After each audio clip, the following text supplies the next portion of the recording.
चार आने का हिसाब।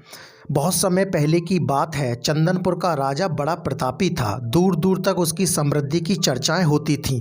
उसके महल में हर एक सुख सुविधा की वस्तु उपलब्ध थी, पर फिर भी अंदर से उसका मन अशांत रहता था।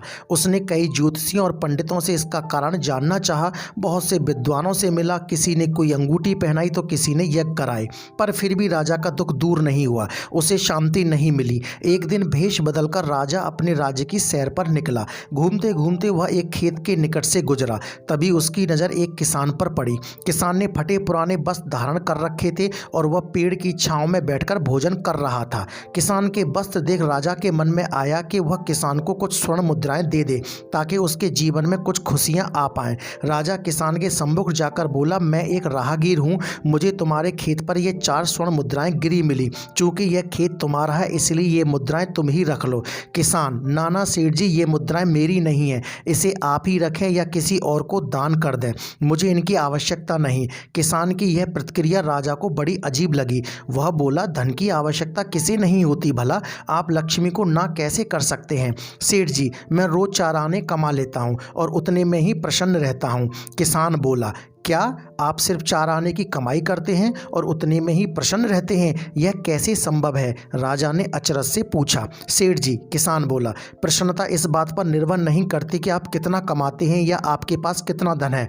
प्रसन्नता उस धन के प्रयोग पर निर्भर करती है। तो तुम इन 4 आने का क्या क्या कर लेते हो? राजा ने उपहास के लहजे में प्रश्न किया। किसान भी बेकार की बहस में नहीं पड़ना चाहता था। उसने आगे बढ़ते हुए उत्तर दिया, इन 4 आनों में से एक मैं कुएं में डाल देता हूँ, दूसरे से कर्ज चुका देता हूँ, तीसरा उधार मैं दे देता हूँ और चौथा मिट्टी में गाड़ देता हूँ। राजा सोचने लगा। उसे यह उत्तर समझ नहीं आया। वह किसान से इसका अर्थ पूछना चाहता था, पर वो जा चुका था। राजा ने अगले दिन ही सभा बुलाई और पूरे दरबार में कल की घटना कह सुनाई और सबसे किसान के उस कथन का अर्थ पूछने लगा। दरबारियों ने अपने अपने तर्क पेश किए, पर कोई भी राजा को संतुष्ट नहीं कर पाया। अंत में किसान को ही दरबार में बुलाने का निर्णय लिया गया। बहुत खोजबीन के बाद किसान मिला और उसे कल की सभा में प्रस्तुत होने का निर्देश दिया गया।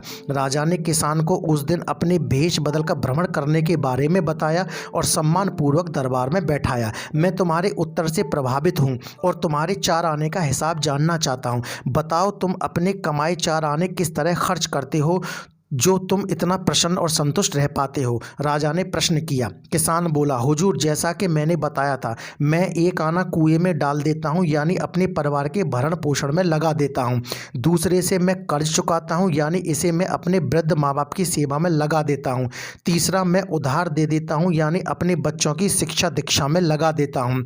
और चौथा, मैं मिट्टी में गाड़ देता हूँ, यानी मैं 1 पैसे की बचत कर लेता हूं, ताकि समय आने पर मुझे किसी से मांगना ना पड़े और मैं इसे धार्मिक, सामाजिक या अन्य आवश्यक कार्यों में लगा सकूं। राजा को अब किसान की बात समझ आ चुकी थी। राजा की समस्या का समाधान हो चुका था। वह जान चुका था कि यदि उसे प्रसन्न एवं संतुष्ट रहना है तो उसे भी अपने अर्जित किए धन का सही उपयोग करना होगा। दोस्तों, ये थी एक किसान और राजा की कहानी, जिसका शीर्षक था 4 आने का हिसाब। दोस्तों, ये वीडियो यदि आपको पसंद आया हो तो इस वीडियो को लाइक करें, शेयर करें और LC Sharma academy YouTube channel को सब्सक्राइब करें, ताकि भविष्य में आपको ऐसी ही वीडियो मिलती रहें। Thanks for watching LC Sharma academy YouTube channel.